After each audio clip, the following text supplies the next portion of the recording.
MGM has a secret list where they internally rank their own properties. I have that today, and I'm going to share it with you. Now, again, this is not how I see it. This is how MGM ranks their own properties against each other. I think the top four are fascinating. There's a lot of debate. In my eyes, there's a lot of controversy. And there's one huge looming question at the end. There's one huge cliffhanger. I absolutely want your thoughts on that. As always, let's just dive right into it. Number 9 is Excalibur. Now, no surprise here. Excalibur is widely regarded as one of the worst properties on the Strip and the entry-level MGM property. It is regarded as the MGM entry-level family hotel, and it's pretty much long in the tooth. It's getting old, it's outdated, there really hasn't been a lot of investment, and there are rumors that MGM is eventually going to implode and destroy the property and just build something else. I think the Excalibur's days are numbered. MGM obviously agrees. They have it at number 9. Number 8 is Luxor. No surprise here, Luxor is another entry-level MGM property. It is definitely in better shape than Excalibur, so I agree with MGM's ranking. You know, Luxor is interesting because it is one of the most recognizable and identifiable hotels on the Strip. It has a cult following, and people love the Luxor. It's beautiful on the outside, but on the inside, things are pretty drab. It's one of the ugliest casinos I've ever seen. Lots of browns and grays and stones. The inside of the casino is pretty depressing. Now, the entry-level rooms in the Pyramid Tower can be a little questionable, but the ones that are not questionable to me and the ones I actually really like are the entry-level rooms over in the East and West Towers. The rooms in the East and West Tower are more modern, they're updated, they're larger, they're more spacious, and they actually have some small luxurious touches. Luxor is absolutely an entry-level hotel, but it does have some redeemable qualities.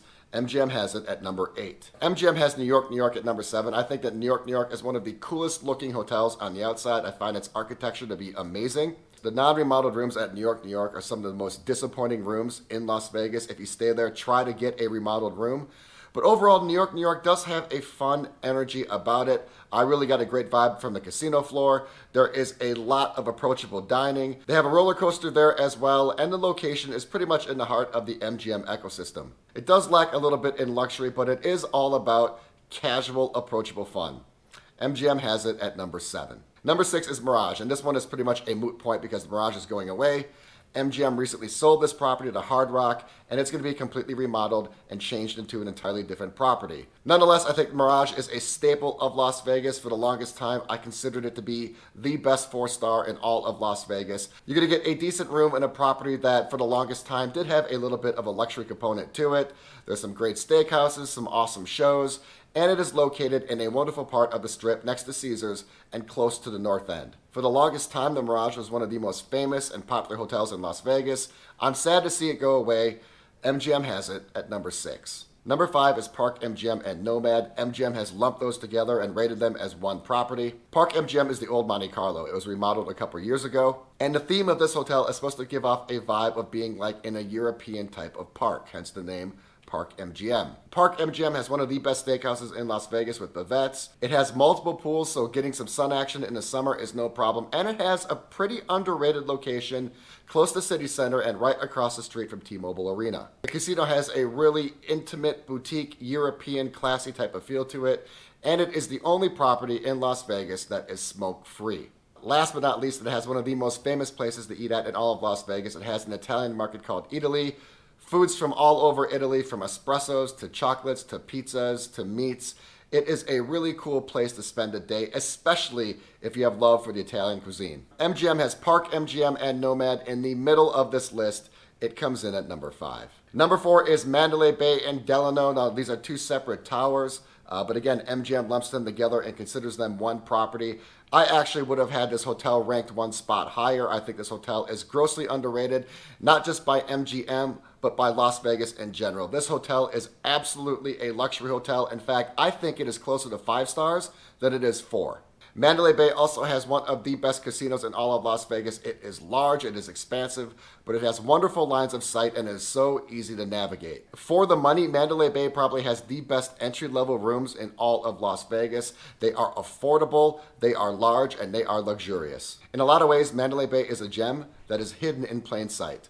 MGM has it ranked at number 4. This one is a bit of a shocker. Number 3 is MGM Grand and MGM Signature. MGM Grand is one of the best all-around hotels in Las Vegas. It's not the most luxurious, and it's not the best overall, but it is the best all around. It does everything pretty much really good. The entry-level rooms are tolerable, especially given the price you pay for them, and the casino is one of the largest in Las Vegas, offering a litany of table games and slots. When it comes to dining and entertainment, I think MGM is severely underrated. They have David Copperfield, Cirque du Soleil, MGM Grand Garden Arena, and a ton of dining options, from an entry-level food court, mid-tier stuff like Crush at International Smoke, and high-end dining like Joel Robuchon and Hakkasan. MGM Grand is located in the heart of the MGM ecosystem, so if you like jumping around between MGM properties, it has a great location. MGM Grand is not the best overall, it's not the most luxurious, but it is a tremendous all-around hotel. MGM has it ranked at number 3. So we are getting to our top 2, and I was so curious how MGM would rank these 2 properties. This is a huge back and forth battle. Which one's number 1 and which one's number 2?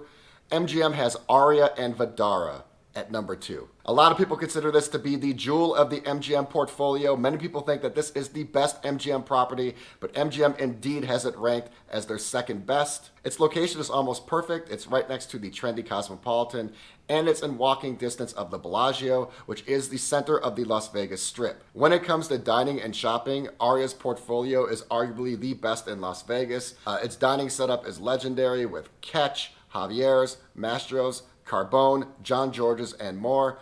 And of course, the shopping at Crystal's is some of the most luxurious shopping in all of Las Vegas. Their standard rooms are still pretty nice, and they are slated for a remodel, which makes me think that Aria will keep its position as one of the best hotels in all of Las Vegas. MGM has it ranked at number 2. And number 1 is the Bellagio. I was so curious which would be number 1, the Bellagio or Aria. MGM has the iconic Bellagio at number 1. From the stunning lobby to the striking casino floor, everywhere on property, even the hallways and the pool areas, are the definition of captivating luxury. When it comes to hyper-elite fine dining, Bellagio is pretty much the best in Las Vegas. It has 2 heavy hitters with Picasso and Le Cirque. And when it comes to traditional fine dining, there are a bevy of options as well, such as Mayfair Supper Club and John George's Prime. And to top it all off, the Bellagio has the perfect location in Las Vegas. It is smack dab, dead center in the middle of the Las Vegas Strip. So if you do decide to venture outside the confines of the beautiful Bellagio, the entire Strip is at your disposal, and it's all very walkable. It's pretty much the most iconic hotel in Las Vegas, and is absolutely the most elegant hotel in Las Vegas. MGM clearly agrees.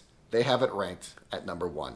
So that's how MGM ranks their own properties. That's how they see it with their own eyes. There's one big question, and that is, where is the Cosmopolitan? Well, it's not on the list yet, but if I did have to hypothesize, I would say that they would probably put it at number 3, right behind the Bellagio and Aria. Cosmo and Aria are situated right next to each other, and they are so close in their attributes and amenities.